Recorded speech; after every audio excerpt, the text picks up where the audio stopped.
बारी आई मेरे फादर की। उन्होंने फिजिकल फॉर्म में गुरुजी के दर्शन कभी भी नहीं करे थे, वो बाद में गए। और ये एक बहुत बड़ा सत्संग, क्योंकि टाइम कम है, मैं बहुत शॉर्ट में सुनाऊंगी कि तब मुझे समझ आया कि गुरुजी की मेहर क्या है। जब आप अपने अपनों को, अपने पेरेंट्स को अपने सामने सफर करते हुए देखते हो ना, आपके लिए उससे बड़ी कोई पनिशमेंट नहीं है। एक दिन वो आया कि मैं अपने पापा को एम्बुलेंस में डलवा के हॉस्पिटल में लेके जा रही थी, क्योंकि वो कोमा में थे। 100 kg उनका वेट था। फर्स्ट फ्लोर से उनको नीचे एम्बुलेंस तक लाना ये एक बहुत बड़ी टास्क थी। सडनली उनको कोई अटैक आ गया था, उनकी पूरी बॉडी में पॉइजन फैल चुका था। डॉक्टर्स ने देखते, मुझे इतनी भी उम्मीद नहीं थी कि मैं उनको हॉस्पिटल तक पहुंचा पाऊंगी, और डॉक्टर्स ने जाते ही उनको वेंटिलेटर पे डाल दिया। और ये मेरे लिए बहुत बहुत बड़ा शॉक था, क्योंकि सडनली इतना कुछ हुआ था, और मैं अपनी मदर को पहले ही खो चुकी थी, और मेरा ब्रदर सिस्टर कोई है नहीं, और अब मैं अपने पापा को जाते हुए देख रही थी। और उस टाइम मैंने, गुरुजी ने नई नई समाधि ली थी, और मैंने तब सत्संग में सुना था कि गुरुजी की फोटो भी चमत्कार करती है। वो चीज बार बार मेरे कानों में गूंज रही थी, और मैंने वेंटिलेटर पे गुरुजी का एक छोटा सा स्वरूप लगा दिया। और जब भी मैं आईसीयू में जाऊं, मैं रोती हुई बाहर आ जाऊं, डॉक्टर्स ने बुला के मुझे उनका सारा सामान, उनकी रिंग, चेन, फोन सब मेरे हाथ में देके बोला कि आपने जिसको बुलाना है बुला लो, वो बहुत क्रिटिकल है, अब वेंटिलेटर पे हैं,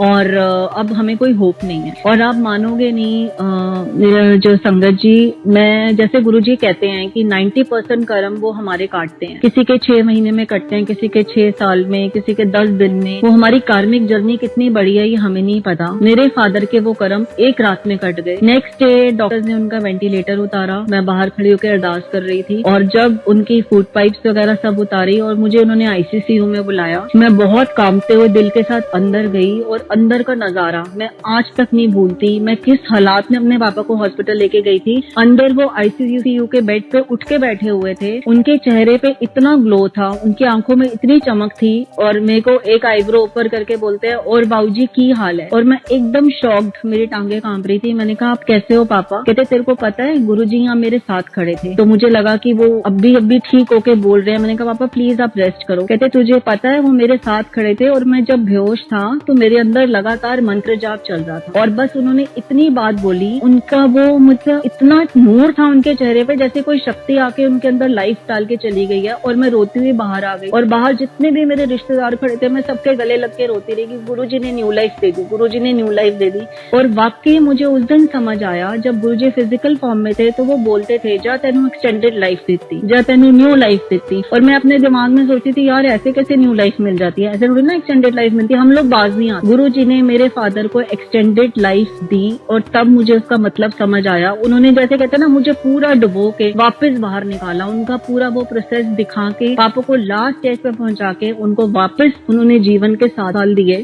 और वो 7 इयर्स उन्होंने गुरुजी से जुड़कर बहुत अच्छे तरीके से निकाले। उनके रोम रोम में गुरुजी का नाम चलता था। और उसके बाद जब वो 7 इयर्स खत्म हुए, लास्ट के कुछ महीने वो बेड पे थे, उनको पैरालिसिस का अटैक हुआ। हम लोगों के नजरों में वो बहुत सफर कर रहे थे, क्योंकि वो बोल नहीं पाते थे। लेकिन मैं जब भी उनको देखती थी, उनके चेहरे पे एक स्माइल होती थी, उनके पॉकेट में गुरुजी की फोटो होती थी, और उनका एक ही हाथ हिलता था। मैं उनसे पूछती थी पापा क्या हाल, तो वो इशारा करते थे बहुत बड़ी। फिर मैं पूछती थी गुरुजी, तो अपने पॉकेट में से गुरुजी की फोटो निकाल के और जोर से स्माइल करते थे। तो मुझे उस टाइम पूरा विश्वास हो जाता था कि अभी भी गुरुजी ने अपने हाथों में उनको रखा हुआ है। उनको वो तकलीफ होते ही नहीं थी, एंड टाइम तक उनके चेहरे से वो स्माइल नहीं गई। और ये मेरे मालिक की मेहर है। लास्ट में गुरुजी ने हम सबको मेंटली प्रिपेयर करके उनको अपनी चरण शरण में लिया, उनकी वो कार्मिक लाइफ खत्म हुई।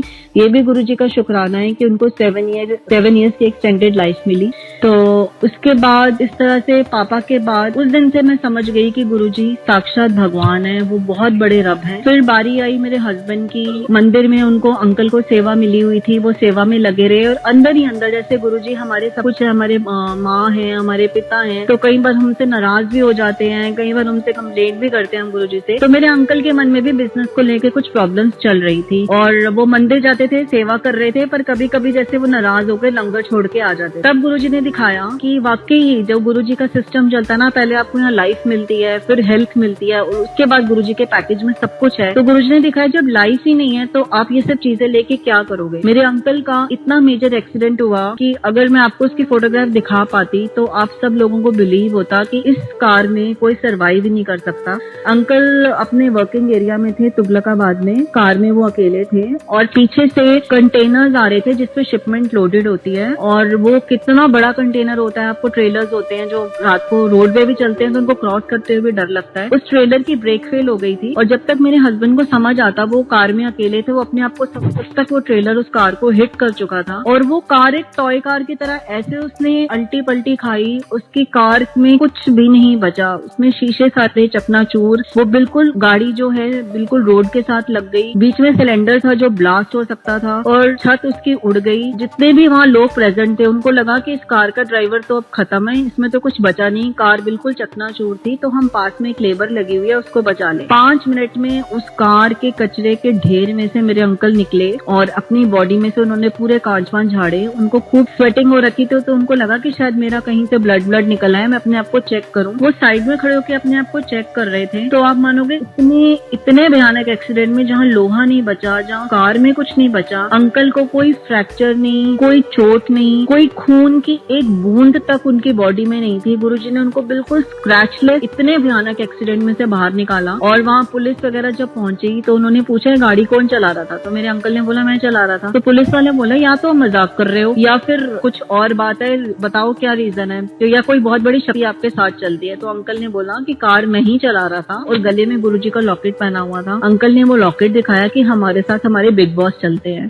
वो दिन है और आज का दिन है। मतलब जब मैंने उस गाड़ी की हालत देखी थी ना, मेरे को सीरियसली मैं फेंट होते होते बची। मैंने गुरुजी को ना और मुझे गुरुजी ने ये समझा दिया, मेरे दिमाग को बिल्कुल ब्लैंक कर दिया कि कोई भी लाइफ में टेंशन आए, कोई भी लाइफ में दुख आए, मैंने गुरुजी के आगे सरेंडर कर दिया कि गुरुजी आपने देख, क्योंकि जो मालिक आपको जिंदगी दे सकते हैं वो आपको कुछ भी दे सकते हैं। उनके लिए सब कुछ सेकंड से भी सेकंड का काम है, हमें कुछ भी देना। और मुझे ये समझ आ गया कि हमारी लाइफ में चाहे पक्की बात है आपकी पॉकेट में चाहे लाखों रुपए हैं चाहे हजारों रुपए हैं, जो काम आपके लिए जरूरी है वो राइट टाइम आने पे गुरुजी जरूर करें। वो हमारी इतनी लाज रखते हैं, हमारे इतने पर्दे ढकते हैं कि हमारी लाइफ का कोई इम्पोर्टेंट काम गुरुजी रुकने नहीं देते और सब कुछ करते हैं। तो इस तरह से गुरुजी ने मेरे पापा के बाद मेरे अंकल को न्यू लाइफ दी। और बस अब मैं सत्संग तो इतने हैं कि मैं आपको सुनाती रहूं और सारी रात लगी रहेगी। अभी लॉकडाउन में ही, कोरोना टाइम में ही, नवंबर लास्ट, अब जैसे जनवरी चल रहा है, 2 महीने पहले गुरुजी ने मेरी 22 इयर्स की डॉटर है, उसकी इतनी मेजर प्रॉब्लम इतनी आसानी से निकाल दी। गुरुजी ने उसकी सर्जरी कराई है और मुझे ये कहने में बिल्कुल भी कोई हिचकिचाहट नहीं है कि गुरुजी का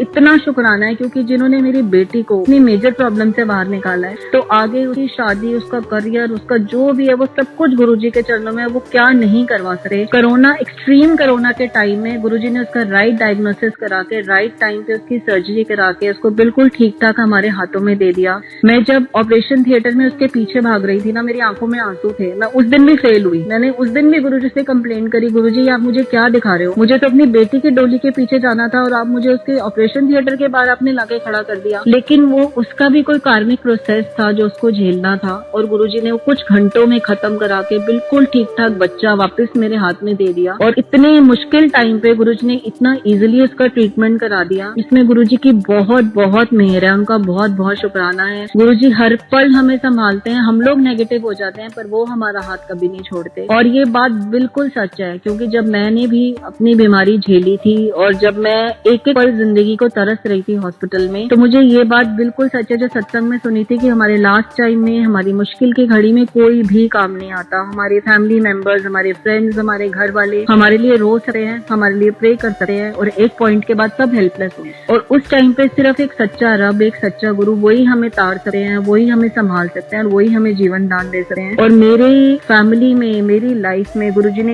एक मेंबर को न्यू लाइफ दी है और उसके लिए उनका हर पल शुक्राना है, हर पल उनकी मेहर है।